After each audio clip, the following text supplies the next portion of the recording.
Imhéilse, ne bhíine níos fearr ná ring. The Cohallen of Klein. Bhí sé cuachtach. He was a very shy, quiet, retiring guy. Isceach dúil. Rósa fáil. A great intensity. Unique. A genius, what else?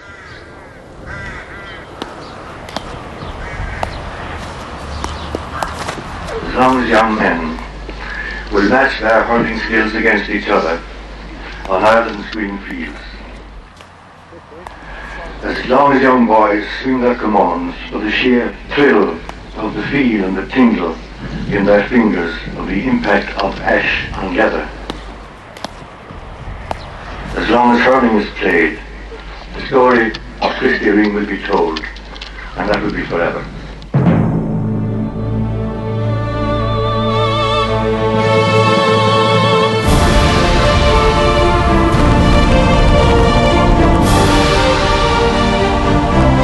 A bhór na bliana 1939, duine déagóir caol fiún ó Chlúin, a chéad chluithe le Corcaigh san sráth náisiúnta. In am trá d'fheidigh leis 8 gréamh i léireann agus cheithre sráth náisiúnta a bhuachant le Corcaigh, chomá le 8 de chuireann an bhór éiring a chuig go mún, ceithre créamh cúnta déag le fánathe na Gleanna agus créamh pelle le Cumann Nicolás Nefa. I mí deir a fór 1950 rugach Nicolás Christóir ó Ring ansá faoi bhun míle ó Chlúin in ar Corcaigh. Agus é fós in an líonán bhag an teilech go dtí sráid spital, in éis tá lecht de Ring mar a raibh an tig. Bhí Christóir annach lúil in a hismaitheoirí Nicolás agus Máire, agus bé a aithir ar a mánaí le Chlúin, a bhúscail an dúil san na mánaíochtán. Nuair bhí aithir Christóir ag dul go dtí cluichí móra sa pharc i Gorcaigh, de thógach sé Christóir leis ina hí ar an bagad trasna ar an rothair. Sin trus cuiseach fada ná agus trus trom do a bheitthe ar an rothair agus an leadóg an hí ar comá. A munscoil Chlúna bhí Christy ina ghaltha éire múil dá réide. An díchas a hispánach sé gan tip ar pharc na himmartha I sé sa léir agus ganéacha de. Nuair bhí sé ar scoilig glónú bhí bé muris ospaláin an príomhide agus tá chuir sé suas comán mar gúis don bhócail leis an rád is iarde sa scoil. Agus as gá scór agus fithe dalta de bhuaig Christóir an dúis. Is mó scéal sa bhéalidas faoi chuna sa thug ring a scileanach an fuideachta, ach tá chuide go féal. Nuair bhíigh sé ag cleachta, de bhí seantaigh in aice na páirce himara ag clónua, bhí fuinóg anna bhí briste agus bhí chláraimid ar an fuinóg. De bhúla sé an slitar I gcuine na fuinóige, agus an sin díanach sé a ríis agus a ríis, chun é cur é náit speisialta ar an písa aimid. Chun an crinne sa bheithaige agus chun an scill sin a fiosú. Bhí páirce má na Chlúna díreach ar chúltaí Christy. Thugach sé gach nóiméad an lá a cleachta.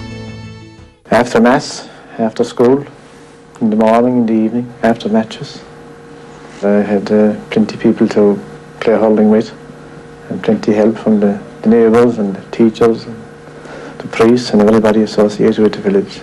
He said at night time there'd be 35 people sit out in that field. And he said you'd have to fight for a pocket of ball. You wouldn't get anything soft, he said, because if you stayed around you wouldn't get a pocket of ball. He said you'd have to fight for it because there were so many fellas playing hurling and they were all mad for the, you know, it was a great hurling area, of course.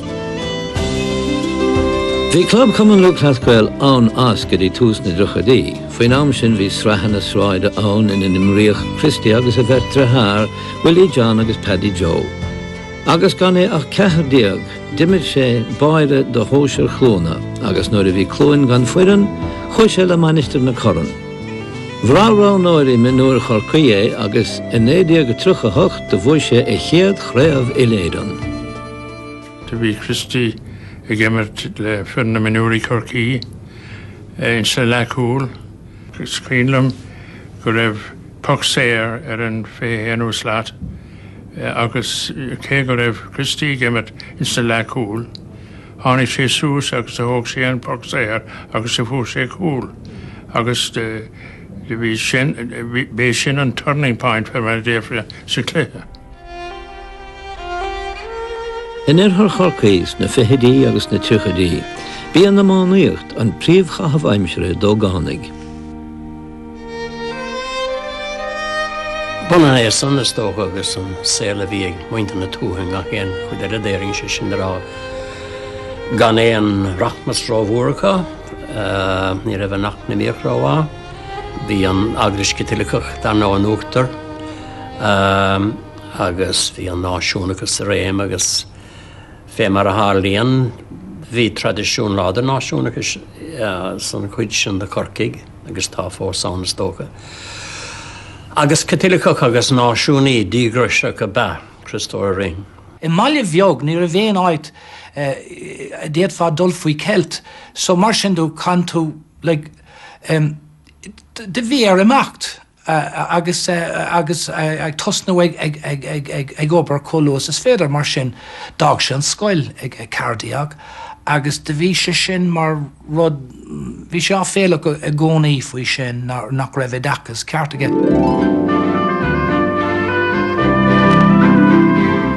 Tréis na bunscaile fór Christi a chéad fast mar ábhar meicneora a minister na Corran. An san bhag sé go Corcaigh, áit in ar eble sé mar himánaí. Deire chuir sé le Irish Shell, agus níor bhada go raibh sé ar an seachadóir ola ba chailúla a gcuig go mún. Chuir sé faoi an árasán is ráid an chapel mhaí. Ach faoi námsan bhí sé tréis ceangal le fánathe ní leanna.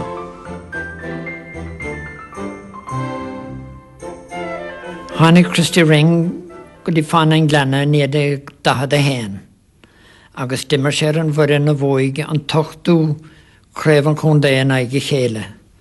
An bhfuir sin comá bhí Jack Lynch, Paddy Donovan, Jim Young, Dave Creedon, Connie agus Dinjo Buckley, agus a lán a mána héile bhí clú agus cáilre a Gorcaigh agus timpeall na tíre ar fad.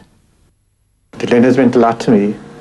I don't know how you describe the spirit of the Glen and what you describe the spirit of the Bells or the Rockies or Spirit of Clyne. Spirit of Clyne, I don't know. It's just that they have this tradition of playing the games that should be played, held and tough.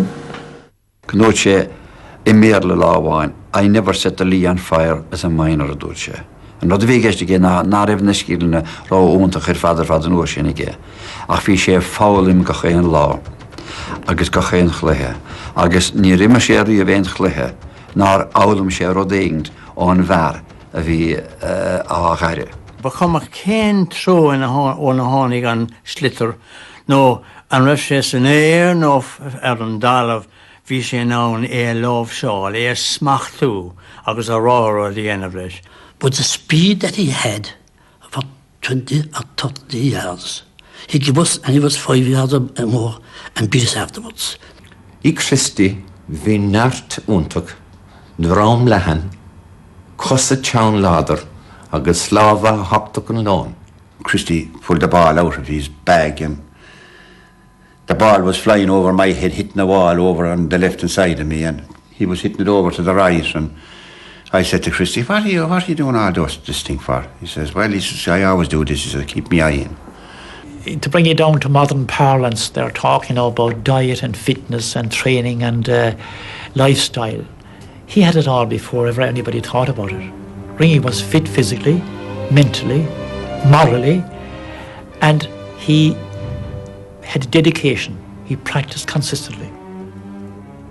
Láháin bhí mis agus mar bhí mark van timpeall híos a Glanmire agus bhí an lorry petrol parkáilt ag Ring agus bhí mála slitre aige agus bhí sé tris Paulíanamh sa clí a tíbhile an mhór agus bhí sé bóla slitter in íoch slitter isteach sa fáil agus sé dúirt methar lá he's doing that in his own time, not in the boss's time. Bhí an camán aige sa cab i gcónaí agus gach seans a bheith aige bheith an camán agus an líród an a lámh aige agus tipping a bheith a bheith sé mar a d'irtar. Líonanta gróman na Héigeandála lean tainmh gan tóra an amánaíocht. Bhí an ráthair amánathe Chorcaigh, ach bhí saoil cruaig ag na tacathe, de bhíar ar Lochlanúna teistil ag rochíocht an tréin nó in éon slí gur féidir lá dáil an teistil go dtí na clí agus roiir únta go bé an sprid a bhí ag na daine an síma bhí acu is na clí agus an decríocht a bhí acu chun bheith ann. Bhí cluthe ceannis 19 a gine bhla clia, neach mí hásúil. Tuis gan galar crúb agus béil de fágach Tibradáran agus Kilchennig amachchas a gréibh. Bhí corcaigh demlíonna gan chréibh gan óthú, ach bhí fuirin láidar seanna chleachta có sa cluthe ceannis agus arcoch nó ina lechas ar dheis ring. Bhí sé compórda leis agus bhí sé ciún agus fócas mar a déirfá. Agus ní chuireadh sé sin isteach ar Christí éair, go raibh sé gimet le Corcaigh agus le héimeróirí go raibh clú agus cálacha hena féin. Bhí can éagna le Christí bheith comá nó níos fearr ná aon duine díobh san réantlathe agus sin mar a bhí sé giún blianta. Bhuaigh Corcaigh gan stróir bhla clia. Nuair a bhí práing an galar crúb agus béil hart, dimriadar an créibhluthe a bhí curthar a ló in aig Tibradáran I mí deir a fóir. Rinneach sé as choirí na héireann. Dhéal Corcaigh an cór le Tibradáran na gréibhluthe na mún in 1912. An san bhódar cluthe ceannis eile gine bhla clia agus bhí an dara bán I léireann ag Christí.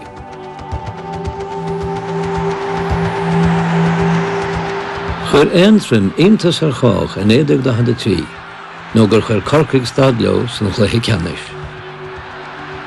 Ní raibh ceithre créibh as a chéile buaithe ag éinge go dtí sin, ach d'éirigh le Corcaigh anamh in 1924, tre bhuachan tar Tibradáran, Limnach, Gaillimh, agus ar bhla clia sa cluthe ceannis. Christy was a great man playing with a great team. And they should have won 6 or 7 All-Irelands in a row, like.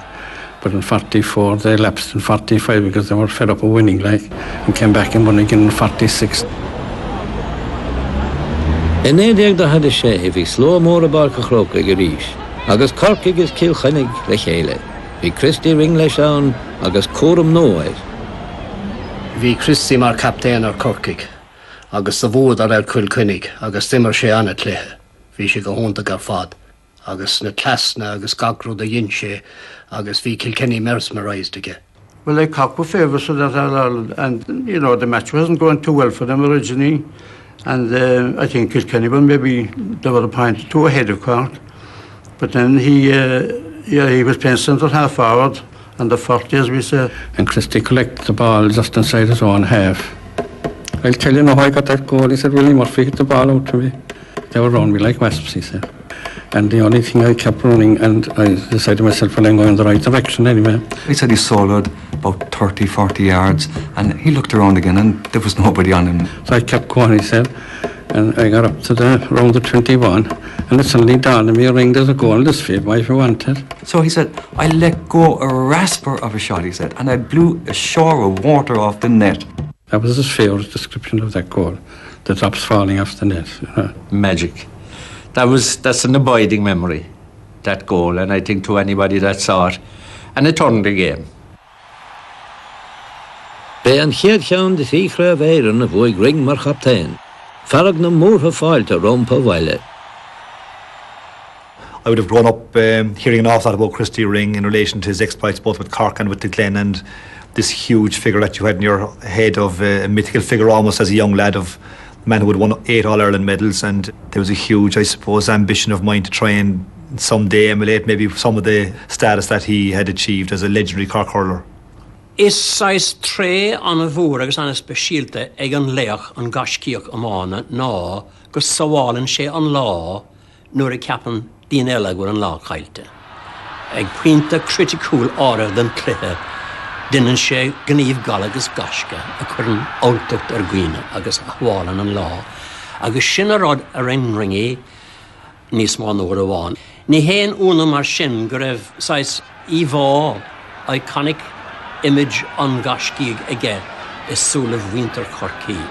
Tá pictóir sin a thóg Justin Nelson anna himúil. Tá sé fágan na park agus tá sé fiacan sé siar chuig McMackey. Sin nó tá táchtah leis an pictóir ná. Nuair a fiacan tú ar ring, cé có taní satá sé, cé có éatram satá sé, tá sé nós ar cosa. Cé go bhfuil lá das kind of bhfuil sé gortathe. Tá sé fós éatram stig sa sling. Agus tá cumán is flodáil in a láh aige. Agus tá sé féin a flodáil. Gná pictóir ná bín gohéine fiach na ngacáid, ach tá an sló go léir ag fiachan ar ring agus Mackie.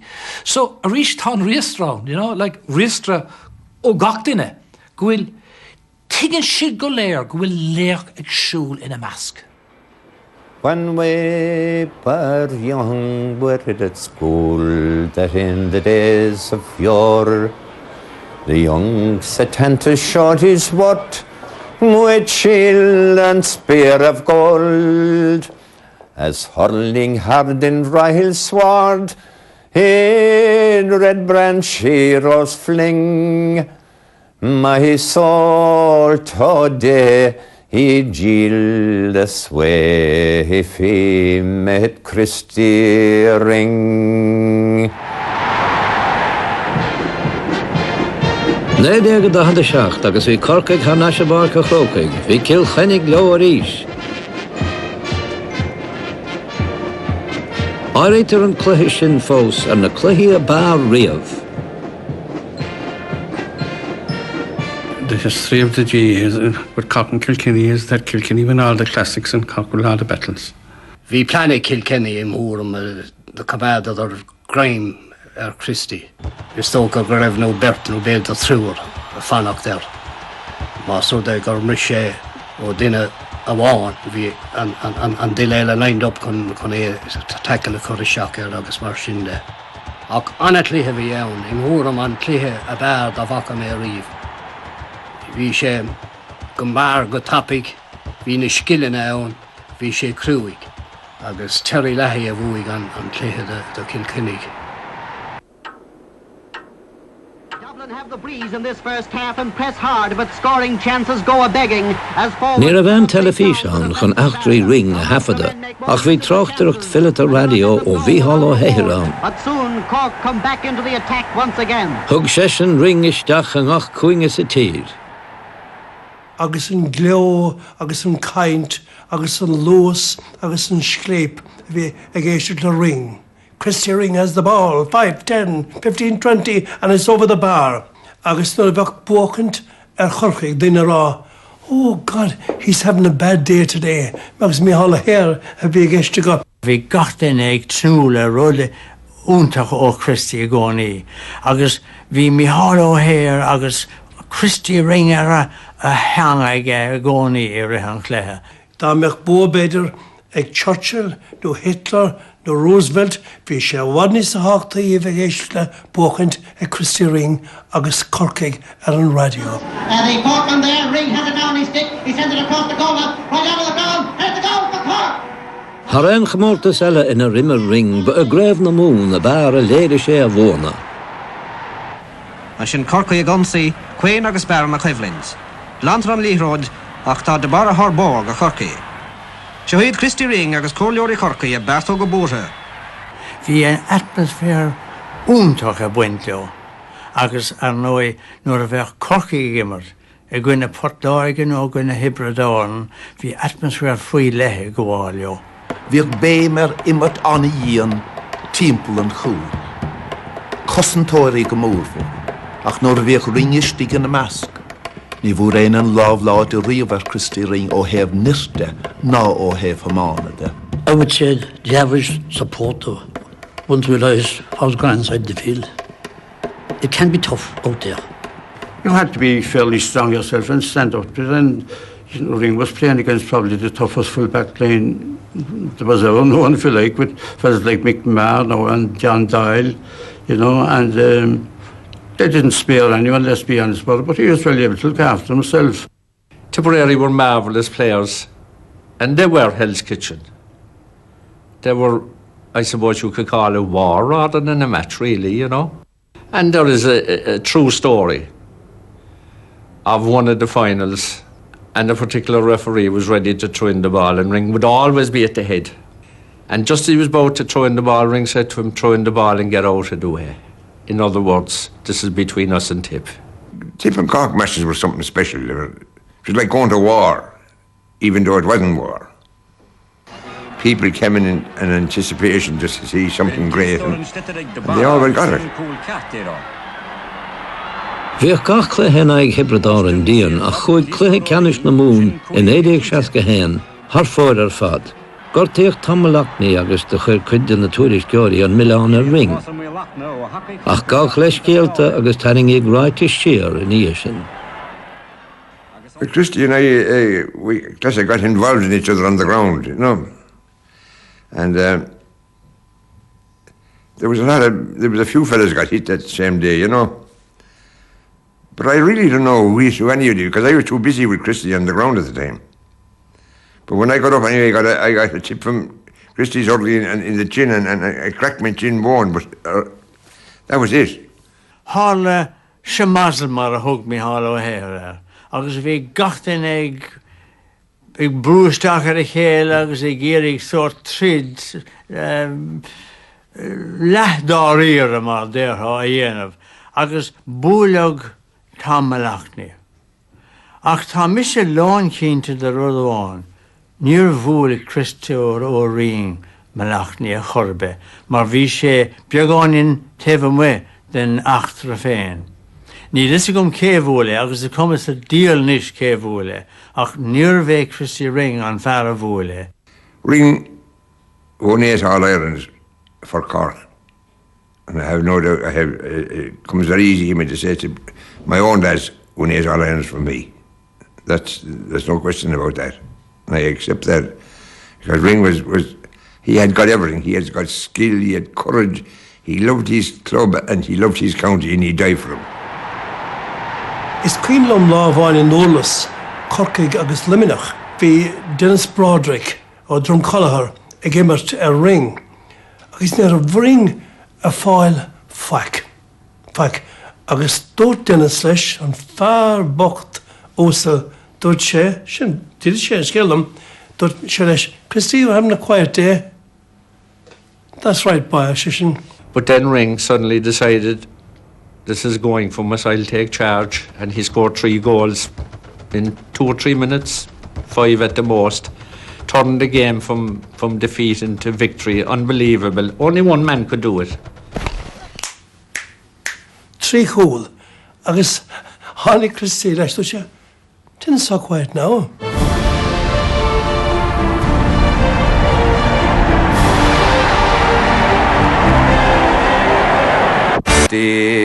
Ring. There are many big occasions in the calendar of national events. In 1852 agus Ring ar thóir bán iléireann den sé ó thuair, bhí a mánathe le cléas sa tlí a ríise. We are here to Dubliner Ferguson and Cork hero Christy Ring have one of their many clashes. Dublin are in trouble now. Ring to Dowling and bang! There goes the first goal of the match. Gradually the Munster men are asserting the superiority. Christy Ring sends over another spectacular point. Pointe eile ag Ring, craobh eile ag Corcaig agus fáilte eile áthasach chun a Loch Leanúna. Bhí takeithe Corcaig sa teola rís in 1853, agus Christy na chaptéin iléireann don dara thuair. Between Munster champions Cork and the men of the West, Galway. And Cork skipper Christy Ring leading his men. An chaile bhíle Corcaig agus bhí an cluiche Harveh Díon agus fíochfar ar óireamh. Duggan saves, but the crowd tells its tale of a goal sent in by Josie Hartnett. A dropping ball, the clash of the ash, and the ball is in the net again. Cháraigh achtra Ring le Corcaig an cluiche bhuachint, cluiche a leiteach le conspóid in Íosin. Captain Christy Ring is on the Hogan stand to receive the coveted cup. Galway of the 50s were very physical, strong men. And it wasn't pretty to watch. Cork and Galway in 53, it wasn't pretty to watch. And obviously something happened. Bhí sé cuis a garmh, agus láirtar go fóil ar achtra éige na hála idir Ferna Galí, Mickey Bork agus Christór ó Rian. Ag an nám de bhí Christy bocamach a dró láir na páirci agus cé go raibh Corcaigh chun tosaigh ní raibh an clethe búite go riamh. Ner a báire de bhuaigh Corcaigh éach bhí a láncainte mar eall ar nachtar a siúd nó a búileag Mickey Bork beidir gur búileag daoine eile comá. Péra de hála de Ring agus Mickey Bork ar a barc, cheimad an bheit chaptéan chutha féine, agus níor phléig ceachtar a cog a peblí riamh. Ach níor chuine na dó gheirigh Clausúr ar an gnáascar, lean sé agus an bua á chealúra an Óstán Gresham. At the top of the steps there was 6-7 Galway players, and as we went up the steps one of the players hit Christy Ring. There was a bit of a melee for 5 minutes, and the then president, I think it was Vincent O'Donoghue of Waterford, stopped the whole thing. And it ended there.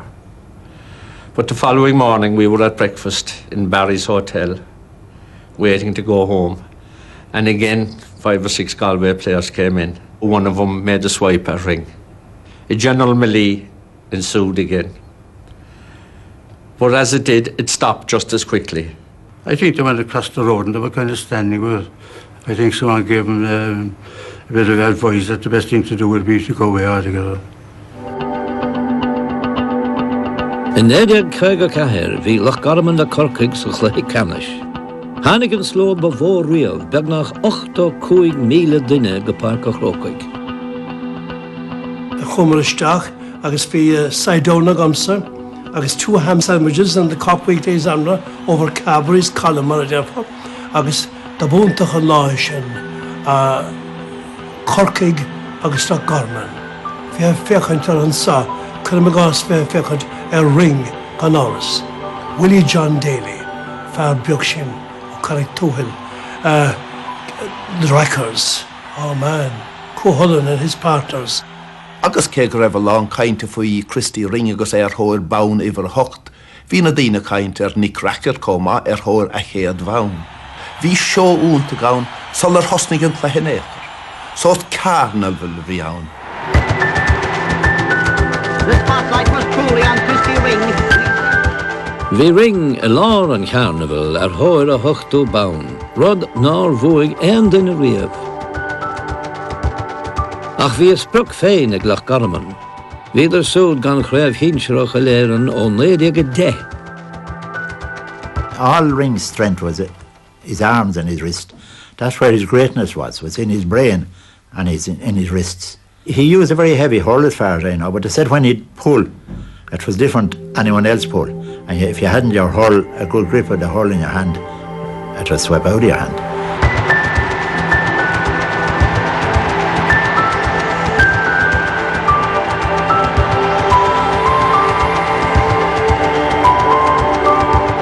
Bhí isagin dá mútha Christy an lá sin, go meach rodaige nach raibh géan ó mána í riamh, go meach 8 mán ile éarnaige. Agus é teachta dró dear an chleithe, deireg le Christy Ring anna chúlí na scóráil, ó héamh árdáin ó thógáin den báic, agus de bhúil sé ó héamh na láimhid clé, agus nuair a cheolann slitar haran trasnáin, de chasmach chara seán chúms agus dúirte, sin sláán Christy Ring le hamáin. Cahad ó hiscin go raibh sé ceithre bliain agus trucaigh an nám. Ach mar a dúras hena, fearar lethe bhí ann, bhí sé fósa go máin 10 bliain in níos déana í, ní hamháin le fána hen gleanna agus le Corcaigh ach le Cúigiamó.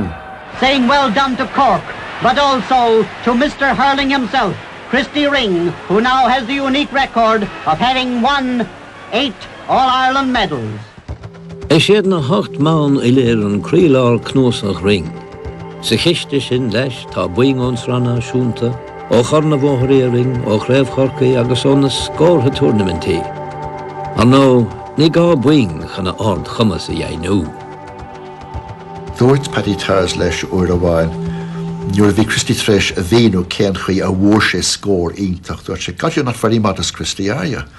Agus dúirt Christy, "I am." Dúirt sé, "To be modest is not saying you're no good when you know you are. It's knowing how good you are and what your weaknesses are."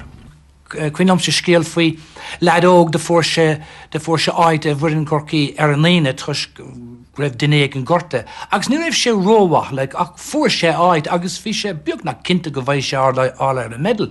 So maidin saran de bhris sé a rútín, de bhris sé chola chuise. Agus é cuioine ar nóg go raibh sé an míámúr bhí tréis taga ar agus ná raibh sé míárbhachan is go gaith sé bheits an ospedéal fada sa bhéchan an fudan hús am le lí agus mar sin de. Agus bhí Christí an cóimháig leis. Agus Christ go banóma dúirt ring ciúnas níos bhhacail. Agus deir sé bhí níos measa. Agus dúir sé, nanam Joel Christí chunas deir sé bhí níos measa. Deir mis sé bheits a lebá in anna tusa. Agus de stop sé láireg bán, de stop sé an god, de stad an gáil. Mar bhí sé tréis an íringe de chluisint. Agus crun an íringe ruig ar an raméis. He didn't suffer fools gladly, no, that's the truth. He was tough to play with. If you made a mistake, he wouldn't take it too easily. I remember playing one day out in Mallow. We played Avondhu and I pulled on a ball and it went inches wide and he roared at me, why didn't you pick it up? You know where you stood at Ringy, and if you were doing your best, he appreciated it. But if you weren't, you heard about it too. Bhí sé tharna se lá an éananig de deithúir agus den óir dhearanach. De gluthe ceannis sárbhá le Loch Garman. While Tony O'Shaughnessy, Daly, Ring and Philpott are in the forefront for the rebel county. Christy Ring from a 21-yard free opened Cork's account. A close-in 21 yards free. Who else but Christy Ring? He lifts his strikes and it's in the net. Cork are on the way back. And before we could draw our breaths, he had calmly palmed the ball over the bar for another Cork point. Bhí Ring in order im chun scorála go dtí Sáú Art Foley agus ar an crutha láimh a Cailúil. Bhris Ring isteach. Bhí slit an láimh again, dhearna sé a chuig slát fehead nó mar sin ó an gúil. Agus díag agus é chun é a bhúra, tháinig Paddy Barry trasna beagáin air, agus cé gur bhúil sé an slitar ní raibh sé róláide, agus stop ar fólaí é, lena láimh. The ring isteach in a róg sa ghinará Halman díal chud a hálógan is as de chras sé láimh leis. Agus de chuimi sé ceist ar Christy cén fá. Great save, dúirt sé, agus mean go gáil Dar le art, ní hiad sin na focail dósáid Ring leis sin éachar. Sáú Art Foley, an crutha láimh sin, agus an cúló Nicky Racker de bhuaigan cluiche de Loch Garman. Hánig díomh ceann den an bharca na benecha tianta dá bhacatha suíomh ag deireadh cluiche ceannis i léireann. Ghoil Island werd chalamnach, Nick O'Donnell agus Bobby Racker Ring den far. They lifted him on their shoulders. They carried him a bit off the field. Like, I never saw it in any kind of sport. I never saw a gesture like it in any kind of sport. For lifting and striking, for doubling like lightning, for points or goal scoring, his praises will sing. His hurling's most glorious, he's always victorious, his Cork's darling hurler, the bold Christy Ring.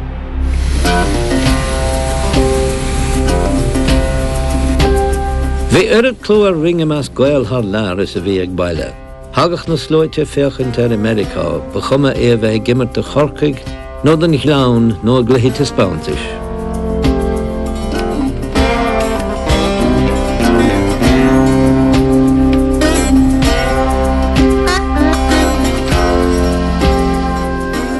Nóir bhí sé in nuamhrach bhí anfáilt ar fad ó sa cóir, agus bhí daoine cáiliúla an cosúla ábhéire ó nuamhrach, agus Bobby Kennedy fear cáiliúla ile, agus de bhí ansail ar fad ag na daoine ann agus anscléip agus cuileród mar sin nó bhí sé an bhíonn sé an tenamhas ar fad. The night before we came home, there was a big send-off party for us, and before the night was over, the Cork people got Christy on the middle of the floor in the dance hall, and as many as could left their hand on him, tapped his head on his shoulder and held his hands and all the rest of it, and they sang the banks. I don't remember anything as emotional. Showed what I thought of Ring that night. I never forget that. Fhí páirt fad héalach stairúil hanna bearta ag Ring a gcuireann an bmhótha i Ring. Sa deire bhí 8 mán diagaige rodnar hála riamh hanna agus tá haringíoch sé na mílte go páirc a chrócaigh lá na pádraigh bliana ag bliana. The people came down especially from the north of Ireland just to see Ringy playing. We met them there. And over the years, he was at his best somehow and Red Cup Day. Ach de ceapas a gcónaí go raibh gan leithéige de chomórtas an bmhóthir íorn. Mar bhíoh daoine os na cúnta héile sa bhuain a cabhrú leis. As déann gur haithinn sé sin leis mar bhí dí sin naige chéile agus beidir in naircha chéile go minic ar a báirc as bu jaasé dar leis bheith leo mar chumbáin ag an sin ag immert a chuige món. Ceirg sé glendar I grína slúta a bhíoh láthraach, agus íag fécint ar na skillne a bhí chóna dúrach ige I nach bearta thugad sé fé. Bhí sé có eaclaí le éon ring cór agus ring cór a bethe. Sa glyfa seo bhí an bhuain go mór an tusa agus ring hain ró sé ceile chúil agus cúig cúlaíní. Tá sé fós a bhd an cín ar na hománaí eile sa tír.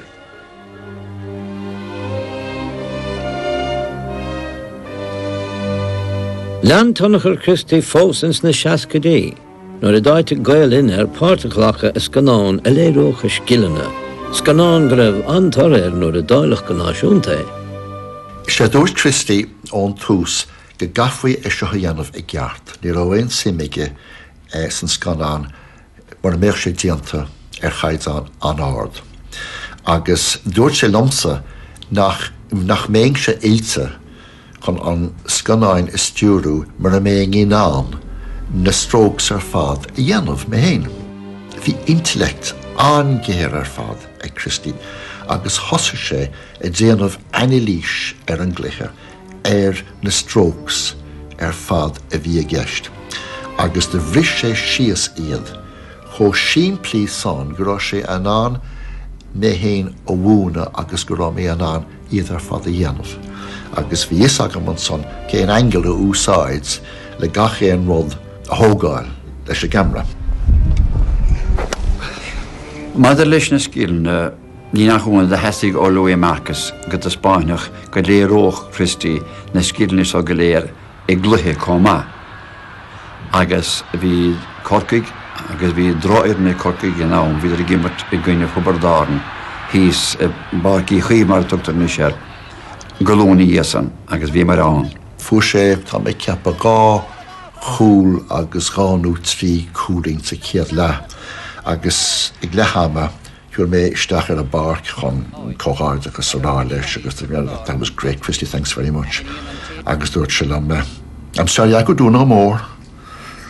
Bhí an stíl sin ag an tíre mé fad bhí ag go rád échtach feiteach ige ach níhéach sé sin, you know. Bhí Christy an chúlach ar bhealaí áirithe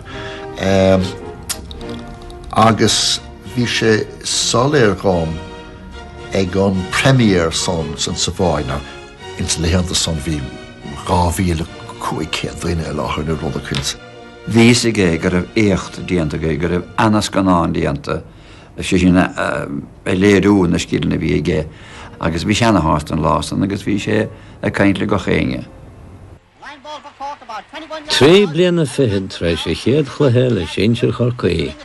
Dimir sé den óidearrig sa chréibh an 1962. Agus séir an amánaíocht chruágach idir chunta lean ring a gimmert lena chlám begin levéle bíirde. Ach treis chluthe cearú ceannis le chláist an halsco le corcaigh methomh 67. Déire sé as go haban. We beat them that day and we were ready to play the semi-final. And I got a call on the Sunday morning. I was selector and I was told Ring wasn't playing. So the first thing I did was headed down to Avondale Park in Blackrock. And he came out to the gate to meet. It was a lovely sunny morning. And I said, "What's wrong?" He said, "I can't play." And when he said that, you didn't question it. I said, "Are you sure?" "I am." He said, "I can't play." That was it. That's the way he bowed out of hurling.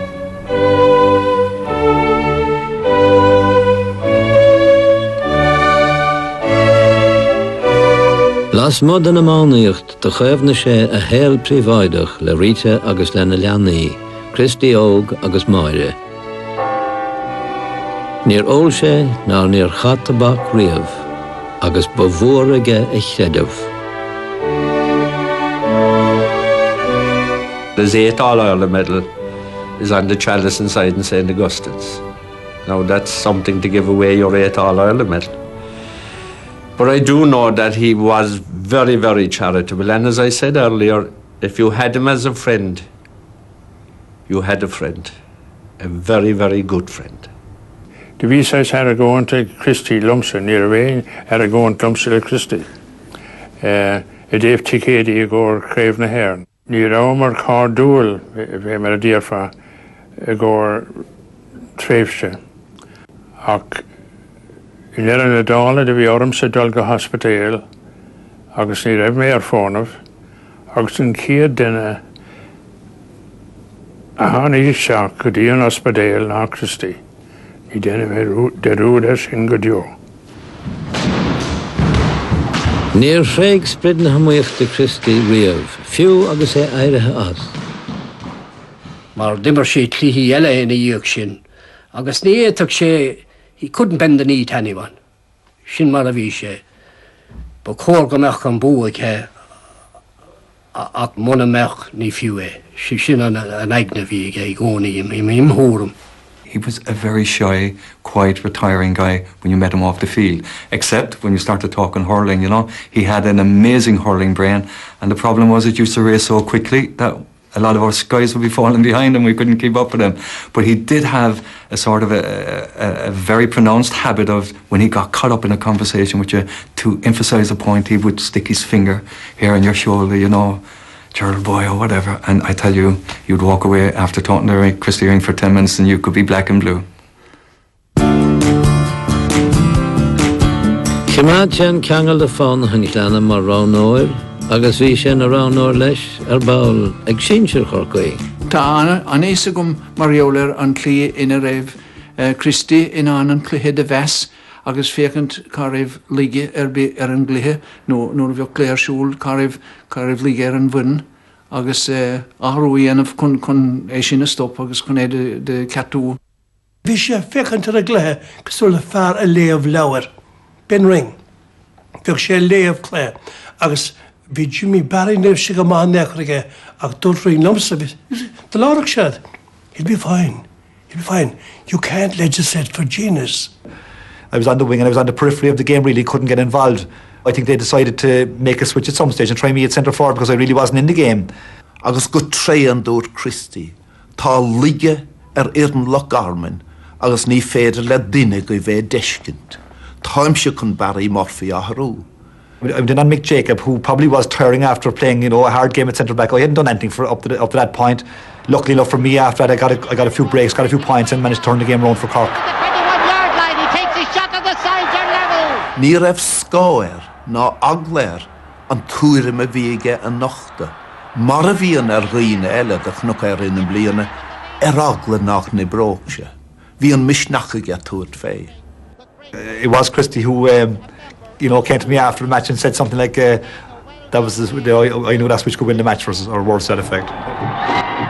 It was all new to him as well in relation to the homecoming as regards the younger population who were following the team at that stage. I think he was actually slightly embarrassed that they were still focusing on him rather than on the team, and the chant went up from the South Mile. Of course, we want Christy, and he was very shy about coming out onto the balcony. Dífri Christy de Frank Murphy stoilm, cad é déir sé ní léanú de rá gomsa dúirt sé, agus de bhfuil Frank dó an son, aber lo go móhi mé ceir cíing in ige chéile. Agus dúirt Christy, ní a bróid mé sin in échar sé, ní thuirí mé éon ólas dóibh ar na plans atá gaí. Ní raibh tíching as a chéile buaite Corcaigh ó bhí Christy ag imirt. Nuair a dhéanadar álaigh in 1978, bhí sé na rán óir. Bé a thoras deireanach ar fáil go chrócaigh é. Ceapam gur fiar rá gur tháinig sé go fáin an gleanna gan éon fos. Dúirigh sé as imirt gan éon fos freisin, agus fiúmháin nuair a bhór sé bás, déalaigh sé óin go deas ciún. Rathe héil fada imartha ba vinnice animint na cing línte. Faréir chud a bhás aban Marta 9 go 16 iní sé cai go 8, Harneis ins na cing línte. Bhain an dreiscéala stadas an déir ar fad, go háirithe as maintir chur chuí. Fu me gléach go rá sé mar a rodnar a bhéithing a haulú agus a creidúint. De chúla mé in dhé sin go rá Jack Lynch ar a bhealach ar eis isteach go corcaig sa chár stáit, agus gur stopú ag ecobáid cailúil agus gur oscail Lynch an ineog agus gur inis an ecobáid dó gur rá Christy marmh agus dúirt Lynch, oh no. I was coming back from Dublin to Cork by train. I didn't know until I arrived in Cork station. And I felt there was an eerie silence around the station. There were people talking in groups. And I heard the news. And I compared the silence in the station to the silence that I heard in Cork City the night John F. Kennedy died. Ring to be dead was like myself to be dead. It was like a slice of one's childhood, one's manhood, and one's heroism, if you had it, from Ring, because we all shared in that. He wasn't on his own. Those men who went out and horrored for the little village, we share that. We're part of it. And Kickham was right about the little village.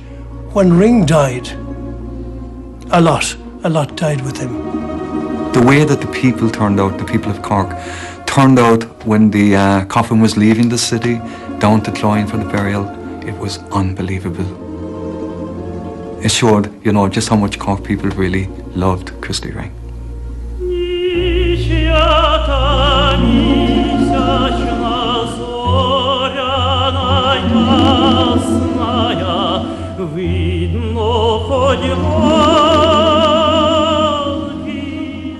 Is tócha a rís go raibh oltacht gcuine gur caiileaga có Hoblinson.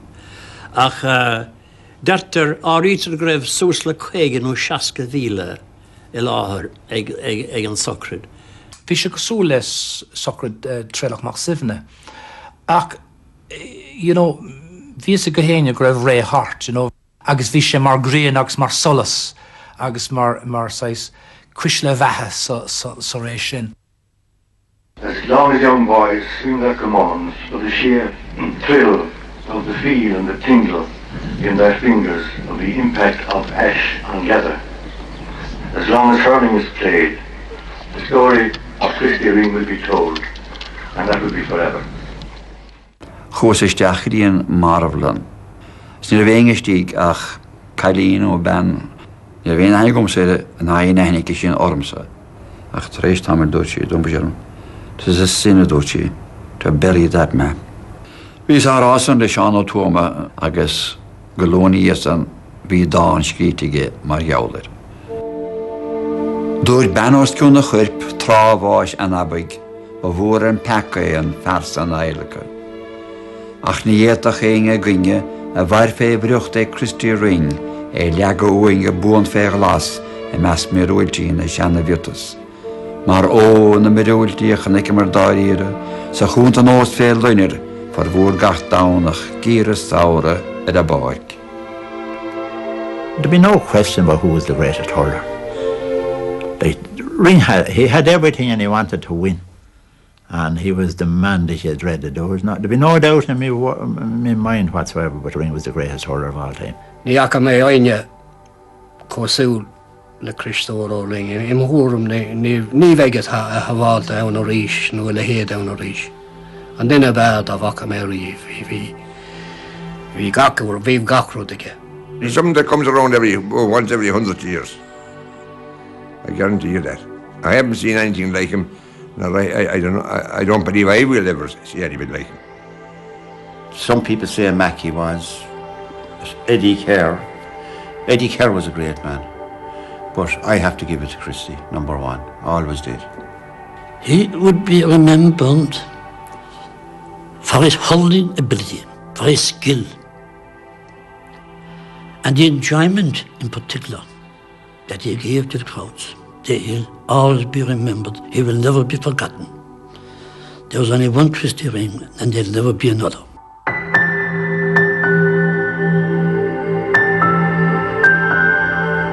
By Mion Christie, liggend dan amóníocht láirt ar a hon.